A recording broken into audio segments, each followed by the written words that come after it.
Assalamualaikum warahmatullahi wabarakatuh. Perkenalkan, nama saya Muhammad Anas Afan.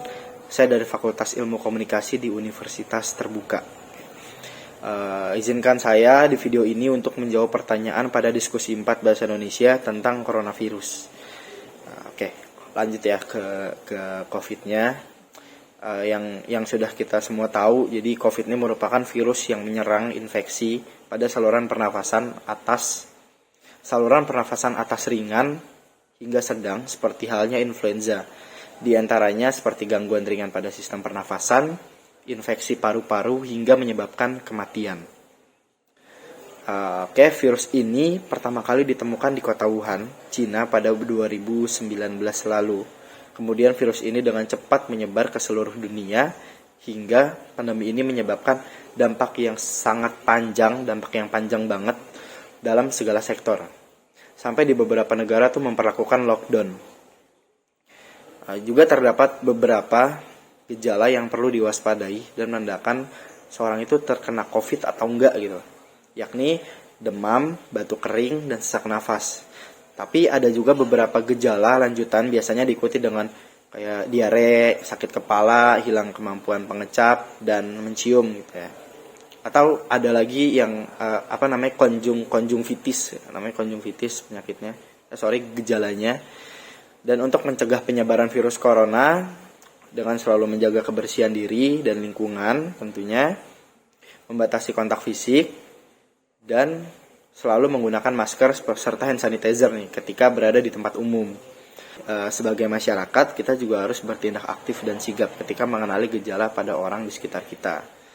Dengan menyarankannya, salah satunya dengan menyarankannya untuk tes rapid atau tes COVID, dan untuk selalu mencuci tangan sih pastinya, selalu mencuci tangan, selalu jaga jarak gitu ya, 5M ya pada saat itu.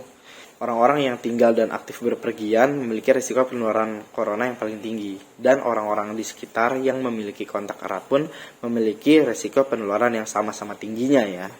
Sehingga dibutuhkan 14 hari isolasi untuk 14 hari isolasi sebelum timbulnya gejala. Virus ini sangat berbahaya bagi orang yang memiliki kondisi medis yang sudah ada, seperti diabetes, jantung, tekanan darah, asma, dan lainnya. Sehingga mereka akan lebih rentan terinfeksi COVID, bahkan sampai berisiko kematian. Tapi alhamdulillahnya ya, untuk saat ini tuh angka kematian yang diakibatkan oleh virus COVID kian berkurang ya. Kondisi ini semakin membaik sejak adanya vaksinasi yang telah dikembangkan dan disebarkan pada masyarakat umum. Bahkan lebih dari 50% kasus yang telah dikonfirmasi dan telah membaik gitu ya, dan dinyatakan membaik.